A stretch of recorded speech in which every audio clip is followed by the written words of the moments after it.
Hello everyone, कैसे हैं आप? एकदम बढ़िया। बिल्कुल, आप ऐसे ही हंसते रहिए, मुस्कुराते रहिए, साथ साथ पढ़ाई भी करते रहिए। प्यारे दोस्तों, हमारे पास एकमात्र विकल्प है कुछ बनने के लिए, पढ़ाई का। हमें पढ़ाई पर अपना पूरा फोकस लगाना होगा। आज की इस विषम परिस्थिति में सफलता बहुत मायने रखती है और सफलता पढ़ाई के कंधों पर ही आएगी। अगर आप पढ़ाई करते हैं तो ही आप सफल हो सकते हैं। तो आप मन लगा के पढ़ाई करिए। और अगर आप कॉमर्स के स्टूडेंट हैं तो आप बिल्कुल भी चिंतित नहीं होइए। दिग्विजय कॉमर्स क्लासेस आपके साथ हर एक कदम पर आपको मिलेगा। मतलब अगर आपने बीकॉम की पढ़ाई करने की योजना बनाई है या एमकॉम करना चाहते हैं, मतलब कॉमर्स की आप कोई भी पढ़ाई करना चाहते हैं, तो आप दिग्विजय कॉमर्स क्लासेस से जुड़िए। दिग्विजय कॉमर्स क्लासेस पर आपको कॉमर्स के हर एक सब्जेक्ट की पूरी जानकारी, पूरी सीरीज़ एक तरफ से मिलेगी। मतलब आपकी पूरी पढ़ाई आपके घर बैठे। इस विषम परिस्थिति में जब ऑफलाइन या क्लासरूम पढ़ाई चल पाना संभव नहीं है, उस समय दिग्विजय कॉमर्स क्लासेस ने ये निर्णय किया, हम बच्चों के लिए बिल्कुल वैसी पढ़ाई लेके आएंगे जैसी वो चाहते हैं। मतलब एक एक टॉपिक एक तरफ से और एग्ज़ाम में आए हुए सेलेक्टेड क्वेश्चनों के साथ आपको पूरी पढ़ाई बिल्कुल आपकी शर्तों पर दी जाएगी। एकदम क्लासरूम या ऑफलाइन पढ़ाई या उससे भी कहीं बेहतर पढ़ाई आपको यहाँ इस YouTube channel Digvijay commerce classes पर मिलेगी। आप ऐसा किसी भी YouTube चैनल पर नहीं पाइएगा कि एक तरफ से आपको 1 बाय 1 करके पूरी पढ़ाई रेगुलर रूप से मिले। ठीक, तो अगर आप नए जुड़े हैं तो सबसे पहले हमारे इस YouTube channel Digvijay commerce classes को सब्सक्राइब करिए, शेयर करिए, बेल आइकन दबाइए, अपने सारे दोस्तों को बताइए कि वो भी दिग्विजय कॉमर्स क्लासेस से जुड़ें और अपनी पढ़ाई को अपनी शर्तों पर पूरा करें। आप अपनी पढ़ाई को एकदम शानदार बना सकते हैं। प्यारे दोस्तों, आप हमसे पेड क्लास लेना सुनिश्चित करिए। पेड क्लास में ये होगा कि आप थोड़े से शुल्क का भुगतान करेंगे और आपको एक रेगुलर पढ़ाई टॉपिक बाय टॉपिक सारे रूल्स और रेगुलेशन और उनके प्रैक्टिकल क्वेश्चन आपको मिलेंगे, डेली बेसिस पर मिलेंगे।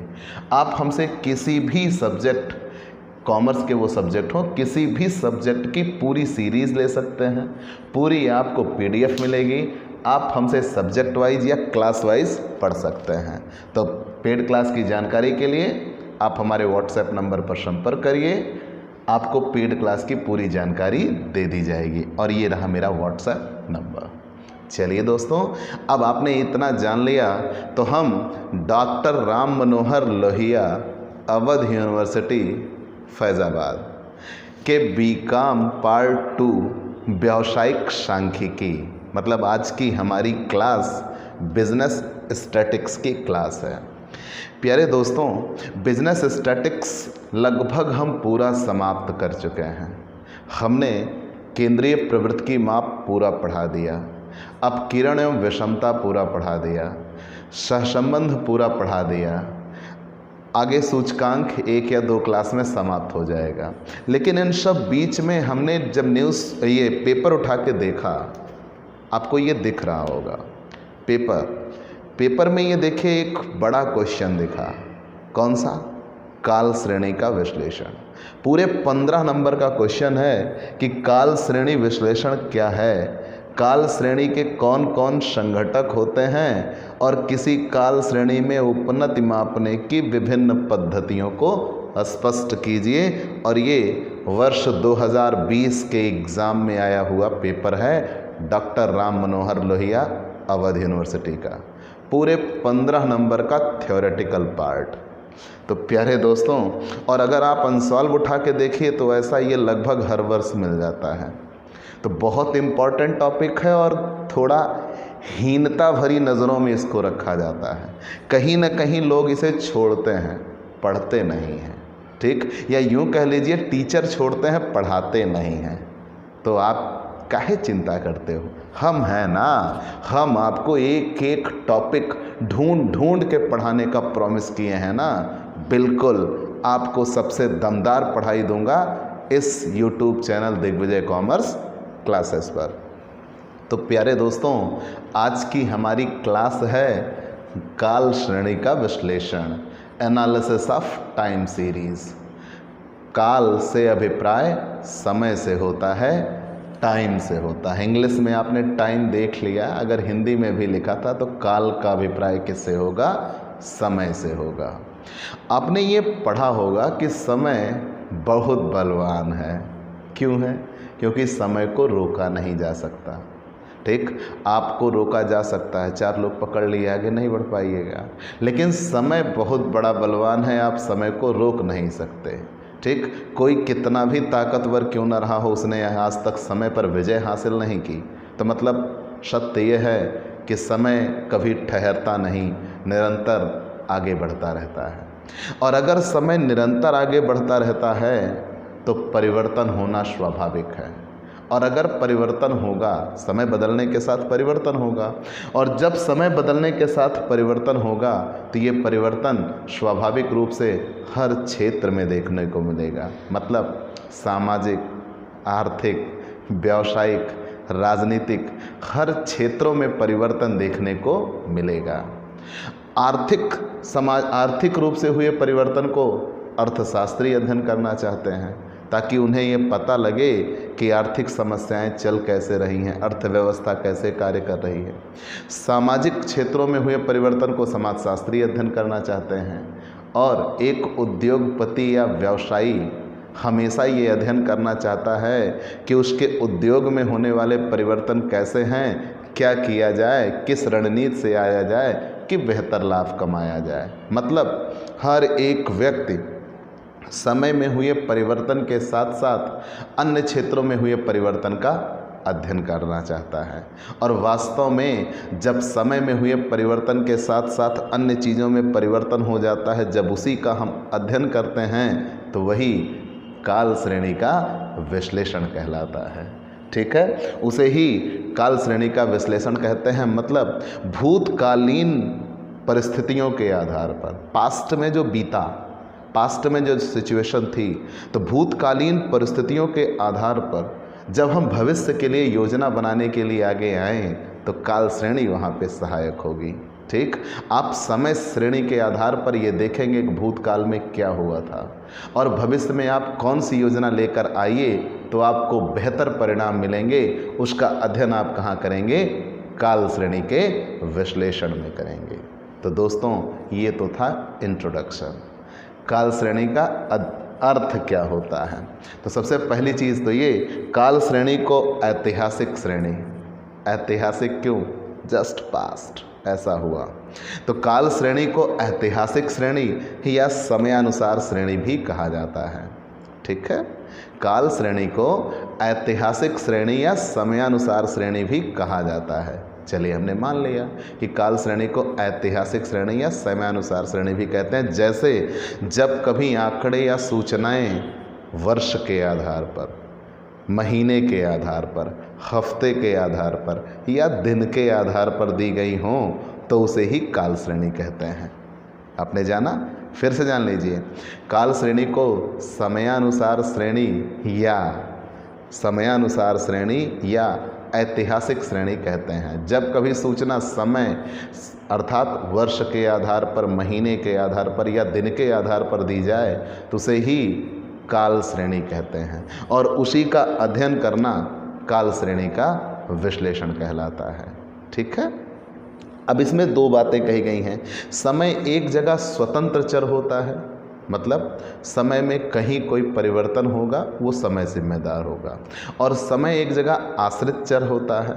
लेकिन ये चीज़ें इतना डीप आपको नहीं जानना है। स्वतंत्र चर और आश्रित चर, मतलब एक जगह समय अपने आप परिवर्तित होता रहेगा, उसके आधार पर चीज़ें बदलेंगी, और एक जगह ऐसा होता है कि उसमें हुए परिवर्तन के आधार पर हम समय की बात करेंगे। तो लेकिन मुख्यतः यह है कि आप इनको नहीं जानिए, इससे कोई मतलब नहीं है। आप इतना याद रखिए कि काल श्रेणी कहते किसे हैं। ठीक है, और दोस्तों, जैसे काल श्रेणी देखने को कहाँ मिलेगी?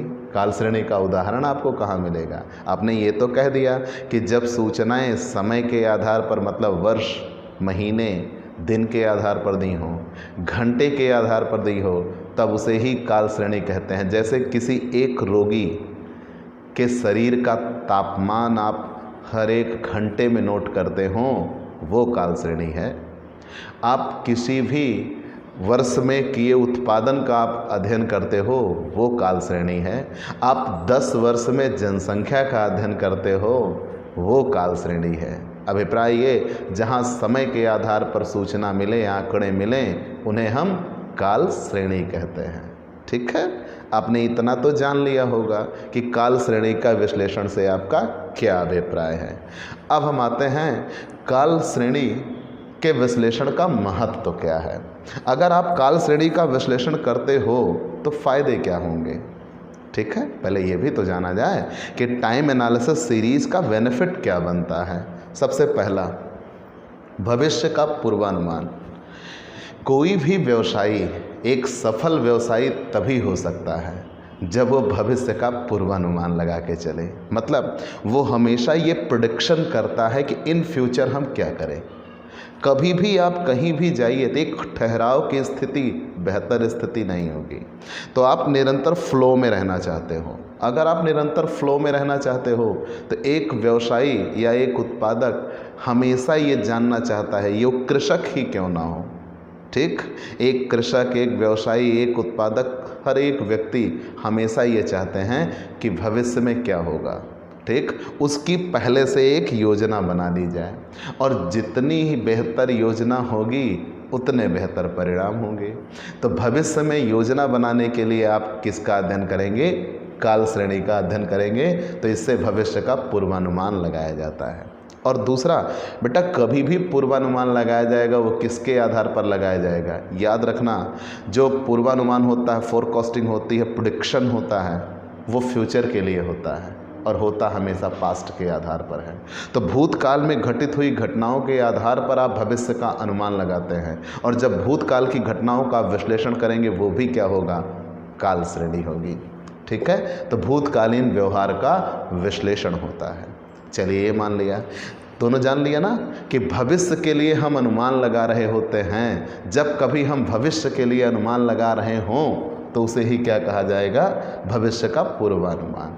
कि भविष्य में हम इन फ्यूचर हम क्या करने वाले हैं, कैसे करने वाले हैं, इन बातों का ही पूर्वानुमान भविष्य का पूर्वानुमान कहलाएगा। और फ्यूचर फोरकास्टिंग आप किसके आधार पर करेंगे? पास्ट के आधार पर, भूतकाल में हुई घटनाओं के आधार पर आप भविष्य का पूर्वानुमान लगाते हो। और भूतकाल में हुई घटनाओं के आधार पर जब भविष्य का पूर्वानुमान लगाते हो तो इन दोनों का अध्ययन कहाँ पे किया जाता है? काल श्रेणी के विश्लेषण में किया जाता है। तीसरा, व्यापार चक्र की जानकारी। क्या बिजनेस ट्रेड या कह लीजिए बिजनेस साइकिल हमेशा एक जैसा रहता है? कभी नहीं, वो निरंतर बदलता रहता है। मतलब कभी वृद्धि, कभी कमी, फिर कभी वृद्धि, फिर कभी कमी, ऐसा निरंतर चलता रहता है। अब उस पर आपको अगर व्यापार चक्र की सही जानकारी मिल जाती है तो आपको लाभ या वृद्धि हो सकती है। ठीक है, तो ये काल श्रेणी के विश्लेषण से आप व्यापार चक्र का सही अनुमान लगा लेते हैं। तुलनात्मक अध्ययन में सहायक। अगर आपको 2 वर्षों की तुलना मिल जाए तो आप ये अनुमान लगा लोगे कि पिछले वर्ष की तुलना में आप इस वर्ष बेहतर हुए हैं या नीचे गिरे हैं। मतलब आपको 2 वर्षों का अगर तुलनात्मक अध्ययन करना हो तो आपको दोनों वर्ष की सूचना चाहिए कि पिछले वर्ष आपकी सिचुएशन क्या थी, इस वर्ष आपकी सिचुएशन क्या है। ठीक है, तो जब आपको दोनों वर्षों का तुलनात्मक अध्ययन मिल जाएगा तो वो भी समयानुसार श्रेणी ही तो होगी। तो जहाँ कहीं फैक्टर समय आ जाए वो काल श्रेणी होती है। तो आप तुलना किसकी करोगे? 2 अवधियों की करोगे। तो सूचना किसके आधार पर दी गई होगी? समय के आधार पर दी गई होगी। तो जब कभी सूचना समय के आधार पर दी जाए तो उसे क्या कहते हैं? काल श्रेणी कहते हैं, टाइम एनालिसिस सीरीज कहते हैं। चलिए, आपने ये जान लिया। उपलब्धियों का अध्ययन। अगर आपने पीछे पास्ट में कुछ अचीवमेंट हासिल की है, ठीक है। जैसे मैं बार बार कहता हूँ ना, बी मेक टॉपर्स, हम टॉपर्स बनाते हैं। कैसे? मैं ये आपसे कहता हूँ कि मेरी कोचिंग इंस्टीट्यूट पिछले 14 वर्षों से चल रही है और हर वर्ष हमने टॉपर्स दिया है। इस वर्ष भी हम टॉपर्स देना सुनिश्चित करते हैं। किस आधार पर? हमने पिछले अन्य सभी वर्षों का अध्ययन किया। तो जब अन्य सभी वर्षों का अध्ययन किया तो वो क्या होती है? टाइम एनालिसिस होता है। ठीक है। तो जब कभी सूचना या संदेश समय के आधार पर निकाल के दिया जाए, ठीक, उसमें मेन फैक्टर किसका होगा? टाइम का होगा। तो वहाँ पे ही टाइम एनालिसिस होता है। तो उपलब्धियों का भी अध्ययन किया जाता है। इसमें व्यापारी, उद्योगपति, सरकार, कृषक अन्य पिछले वर्षों में अपनी उपलब्धियों या अपनी प्रगतियों का अध्ययन करते हैं, जिससे उन्हें भविष्य के लिए योजना बनाने में बेहतर सहायता मिलती है। ठीक है। तो ये सारी चीज़ें आप बता लेंगे काल श्रेणी के विश्लेषण में। ठीक है। इतना याद हो गया आपको कि काल श्रेणी किसे कहते हैं? जान लिया कि जब कभी सूचना या कह लीजिए आंकड़े, काल श्रेणी को ही समयानुसार श्रेणी या ऐतिहासिक श्रेणी कहते हैं। तो जब कभी आंकड़े समय के आधार पर, जैसे वर्ष के आधार पर, महीने के आधार पर या दिन के आधार पर दिए हों तो उसे ही काल श्रेणी कहते हैं। और समयानुसार श्रेणी का ही अध्ययन जब किया जाए, मतलब उसमें मेन फैक्टर किसका होना चाहिए? समय का होना चाहिए, तो उसे काल श्रेणी का विश्लेषण कहते हैं। ठीक है। आपने इतना जान लिया, काल श्रेणी के विश्लेषण का महत्व तो जान लिया। अब ये क्वेश्चन जो पेपर में इस बार आ सकता है, काल श्रेणी के संघटक या अंग, मतलब काल श्रेणी किन किन बातों पर निर्भर करती है, वही उसके संघटक कहलाते हैं। तो वास्तव में काल श्रेणी का कोई एक संघटक नहीं होता। ध्यान देना, वास्तव में काल श्रेणी का कोई एक संघटक नहीं होता। तो काल श्रेणी के अनेक संघटक होते हैं। तो वास्तव में काल श्रेणी जो है ना, अपने कई संघटकों पर चलती है और ये सारे अंग, संघटक को ही अंग कहते हैं। ठीक है। तो इन सारी चीज़ों को जब एक साथ हम मिला देते हैं तो वही काल श्रेणी के संघटक या विभिन्न अंग कहलाएंगे। कैसे? आइए हम एक साथ डिटेल करते हैं, चर्चा करते हैं। तो मैंने कहा आपसे क्या कि काल श्रेणी वास्तव में किसी एक संघटक पर नहीं चलती। काल श्रेणी के कई अंग होते हैं, उन्हीं अंगों को हम क्या करते हैं? एक साथ मिलाते हैं। जैसे दीर्घकालीन प्रवृत्ति या उपनति। प्यारे दोस्तों, उपनति आपको थोड़ा ऑड शब्द लगा होगा। ठीक है। इसको इंग्लिश में सेकुलर ट्रेंड बोलते हैं। बेटा, उपनति को इंग्लिश में ट्रेंड कहा जाता है। ट्रेंड, क्या चल रहा है, वही ट्रेंड होता है। जैसे एक ऐड आया है ना, बहुत अच्छा वाला ऐड है, क्या चल रहा है भाई? क्या चल रहा है? दूसरा वाला कहता है फॉग चल रहा है। वो उपनति है, ट्रेंड है। मतलब ऐसे ही कोई चीज़ निकल के सामने आती है जो हाथों हाथ लोग लपकते हैं, उसे ट्रेंड कहते हैं या उपनति कहते हैं। क्या चल रहा है? तो दूसरा वाला कहता है फॉग चल रहा है। और क्या? तो मतलब ये एक ट्रेंड बन गया। मतलब जो चीज़ें वर्तमान में सामने आती हैं, लोग उनको एक्सेप्ट करते हैं और उन्हीं की चर्चा होती है, वही ट्रेंड होता है। ठीक। तो उपनति, ट्रेंड का ही हिंदी नाम क्या है? उपनति। लेकिन ये उपनति किस संदर्भ में देखी जाए? दीर्घकालीन प्रवृत्तियाँ उपनति कहलाती है। तो ऐसी ही चीज़ें आपको पढ़नी हैं, लेकिन सबसे पहले आप जान लीजिए काल श्रेणी के संघटक या अंग कहते किसे हैं। तो वास्तव में जिन घटकों तथा परिवर्तनों के प्रभाव से, ध्यान देना, वास्तव में जिन घटकों तथा परिवर्तनों के प्रभाव से काल श्रेणी प्रभावित होती है, उन्हें ही काल श्रेणी के संघटक या अंग कहते हैं।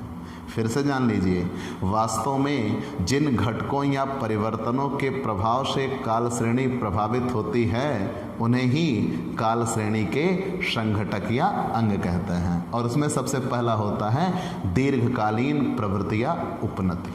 तो हमने उपनत शब्द बता दिया, ट्रेंड कहते हैं। तो दीर्घकालीन प्रवृत्ति किसे कहेंगे? वास्तव में जब हम दीर्घकालीन समय की बात करते हैं, मतलब अत्यधिक समय के लिए, तो जब हम अत्यधिक समय के लिए देखते हैं तो हमें एक एरा में या तो वृद्धि ही दिखती है या तो कमी ही दिखती है। जो छोटे समय में होते हैं वो फ्लक्चुएट दिखते हैं, इधर उधर कुछ भी हो सकता है। लेकिन वास्तव में जब दीर्घकालीन आंकड़ों का अध्ययन किया जाता है तो वो एक निरंतर वृद्धि की ओर दिखता रहता है, आगे जाते हैं या पीछे हटते हैं। वो दीर्घकालीन प्रवृत्तियां उपनति कहलाती है। जैसे किसी एक वर्ष का आप उत्पादन देखिए, गेहूं का उत्पादन, तो थोड़ा बढ़ सकता है या घट सकता है। दूसरे वर्ष का देखिए, थोड़ा बढ़ सकता है, घट सकता है। लेकिन आप 10 वर्षों के आंकड़ों का अध्ययन करिए तो आपको निरंतर वृद्धि दिख जाएगी। वो दीर्घकालीन प्रवृत्तियां उपनति कहलाती है। मतलब जब अत्यधिक समय के आधार पर आप आंकड़ों का अध्ययन करते हैं तो उसे दीर्घकालीन प्रवृत्तियां उपनति कहते हैं। अल्पकालीन उच्चावचन, उच्चावचन फ्लक्चुएशन को बोला जाता है बेटा, परिवर्तन, ठीक है, परिवर्तन। इसे इंग्लिश में कहा जाता है शॉर्ट टर्म ओसिलेशन, ठीक है। तो अल्पकालीन उच्चावचन, उच्चावचन मतलब फ्लक्चुएशन, कमी या वृद्धि हो सकती है, परिवर्तन हो सकते हैं, उन्हें ही अल्पकालीन उच्चावचन कहते हैं। और इसमें 2 होते हैं, एक होता है नियमित अल्पकालीन उच्चावचन, एक होता है अनियमित, ठीक है, नॉन रेगुलर या इर्रेगुलर। तो अल्पकालीन उच्चावचन में कितने होते हैं? 2, एक होता है नियमित, एक होता है अनियमित। अनियमित किसे कहते हैं बेटा? इसे क्लियर कर लेते हैं पहले कि जब कभी कोई अचानक, ये कितने वर्षों की सूचना होती है? 1 से अधिक वर्षों की सूचना होती है। 2 वर्ष, 4 वर्ष, 10 वर्ष, 20 वर्ष, 15 वर्ष, 25 वर्ष की जब सूचना की देख के आधार पर देखा जाए तो उसे दीर्घकालीन प्रवृत्ति कहते हैं। और अल्पकालीन प्रवृत्ति उसे कहते हैं जब वर्ष भर में ही कई सारे परिवर्तन आपको देखने को मिल जाएं तो उसे अल्पकालीन उच्चावचन कहा जाता है। वर्ष भर में ही आपको कई सारे परिवर्तन देखने को मिल जाएंगे। जैसे हमारे यहाँ जलवायु बदलती रहती है, अन्य चीज़ें, मौसम बदलते रहते हैं, उसके आधार पर ही तरह तरह के आपको परिवर्तन देखने को मिल जाएंगे। लेकिन इसमें 2 होते हैं, एक नियमित होता है, एक अनियमित होता है। अनियमित किसे कहते हैं? जैसे बाढ़ आ जाए, सूखा हो जाए, अकाल पड़ जाए, मतलब ये चीज़ें वो हैं कि जो कभी कभी होंगी, यदा कदा, लेकिन हो सकती हैं, ठीक है, यदा कदा होती हैं लेकिन हो सकती हैं। तो इनका भी समय श्रेणी के आधार पर अध्ययन करना पड़ता है। उसे अनियमित अल्पकालीन उच्चावचन कहते हैं, इर्रेगुलर, इसे आई से दिखाते हैं, ठीक है। और नियमित अल्पकालीन उच्चावचन मतलब जो रेगुलर बेस पर होते हैं। जैसे एक साल में कितनी ऋतुएं आती हैं? तो भैया 4 गाने में बताया गया था, पतझड़, सावन, वसंत, बहार। तो 4 ऋतुओं के आधार पर आप उनकी कहते हो, या मुख्यतः तो 3 ऋतुएं आप बोलते ही हो, गर्मी, सर्दी, वसंत। तो अब अगर ये हैं तो ऋतु में परिवर्तन साल भर में ही हो जाता है। साल भर में ही जब ऋतुओं में परिवर्तन हो जाएगा वो सीजनल होते हैं, मौसमी। आप जैसे सर्दी में स्वेटर आदि की डिमांड बढ़ा देते हो, गर्मी में स्वेटर आदि की डिमांड नहीं बढ़ाते हो, तो ये क्या होते हैं? सीजनल होते हैं। तो मौसमी परिवर्तन इन्हें कहा जाता है। जैसे शादियों का मौसम आता है तो जब शादियों का मौसम आता है तो सोने चांदी आदि के रेट बढ़ जाते हैं, ठीक है, वो सीजनल होता है। जैसे लगन चलने शुरू होती है, शहालग जिसे बोलते हैं, बुक में भी इन शब्दों का जिक्र हुआ है। तो लगन आदि के समय में अन्य सभी वस्तुओं की डिमांड बढ़ जाती हैं, उसकी वजह से उनकी सप्लाई भी बढ़ती है और मूल्य भी बढ़ते हैं। तो वो चीज़ें किस में आ जाती हैं? आर्तो या मौसमी परिवर्तन में होता है कि जैसे उनका मौसम होगा, जैसी उनकी ऋतुएं होंगी, उसी के आधार पर उनमें परिवर्तन देखने को मिल जाएगा। और एक होता है चक्रीय उच्चावचन। जैसे व्यापार में कोई क्रमिक परिवर्तन हुआ तो उस क्रमिक परिवर्तन में आपको वृद्धि या कमी, मतलब आप कह लीजिए कहीं भी इन्फ्लेशन या डिफ्लेशन एक साथ देखने को मिल जाता है। तो जब एक साथ देखने को मिल जाए, कभी इन्फ्लेशन, फिर कभी डिफ्लेशन, फिर इन्फ्लेशन, फिर डिफ्लेशन, तो ये चक्रीय परिवर्तन होते रहते हैं और वास्तव में ये अत्यधिक लाभ कमाने का मौका होते हैं। और ये भी मिल जाएगा आपको चक्रीय उच्चावचन। इसे सी से दिखाते हैं, सर्कुलर, चक्रीय, साइक्लिकल कहा जाता है। इसे मौसमी को सीजनल कहते हैं, ठीक है। और ये TSCI, लेकिन जब योग्यता का योज मॉडल देखा जाता है, ठीक है, योग्यतम योज मॉडल देखते हैं तो वहाँ पे योज मॉडल का ये फॉर्मूला होता है कि O बराबर T plus S plus C plus I। O के लिए यहाँ ये कहा गया है कि मूल समंक को हम किससे दिखाते हैं? O से दिखाते हैं। मूल समंक को किससे दिखाते हैं? O से। T दीर्घकालीन उपनति को, यस अल्पकालीन में आता है लेकिन सीजनल होता है, सी चक्रीय होता है और आई अनियमित होता है। और वास्तव में यही चार संघटक कहलाएंगे या घटक कहलाएंगे काल श्रेणी के विश्लेषण के। तो काल श्रेणी के विश्लेषण में कितने घटक हैं? 4, T plus S plus C plus I. ठीक है, और ये योग्यता का योज्य मॉडल है, योग्यता का योज्य मॉडल। इसी में योज्य मॉडल में अगर मान लीजिए ओ में से आप दीर्घकालीन घटा दो, ओ में से आप क्या घटा दो? दीर्घकालीन घटा दो, तो केवल क्या बचेगा? तो यहाँ पे हो जाएगा ओ माइनस टी बराबर एस प्लस सी प्लस आई। तो जब ये हो जाएगा O माइनस टी बराबर एस प्लस सी प्लस आई, तो इसे ही आप क्या कहोगे? अल्पकालीन कहोगे। और जब अल्पकालीन घटा देते हो तो केवल दीर्घकालीन दिखता है, तो वो चीज़ें आपको मिल जाएंगी। लेकिन योज्य मॉडल का फॉर्मूला यही होता है। और एक जगह होता है गुणात्मक मॉडल। तो जब गुणात्मक मॉडल की बात की जाती है तो बेटा फॉर्मूला यही होता है, लेकिन वहाँ पे T इंटू एस इंटू सी इंटू आई, मतलब जहाँ प्लस लगा था वहीं पे क्या हो जाता है? इंटू हो जाता है। ठीक है, तो ये चीज़ें वैसे डीपली नहीं जाननी है, थियोरेटिकल पार्ट में ये आना है। अब इसी में आपको न्यूमेरिकल पोर्शन भी जानना होता है कि काल श्रेणी विश्लेषण की रीतियाँ कौन सी हैं। तो मुख्यतः इसमें आप एक रीत पढ़िएगा, छल माध्य रीति। ठीक है, मुख्यतः इसमें आप एक रीत पढ़िएगा, चल माध्य रीत। जब अवधि विषम हो तब मुख्यतः ये निकाली जाती है, लेकिन जब अवधि सम हो तो भी निकालना पड़ सकता है। लेकिन हमेशा मैक्सिमम आपको केवल किस अवधि का मिलेगा? विषम अवधि का मिलेगा। जैसे 3 वर्ष के लिए, 5 वर्ष के लिए, 7 वर्ष के लिए, 9 वर्ष के लिए मुख्यतः आपको निकालना पड़ेगा।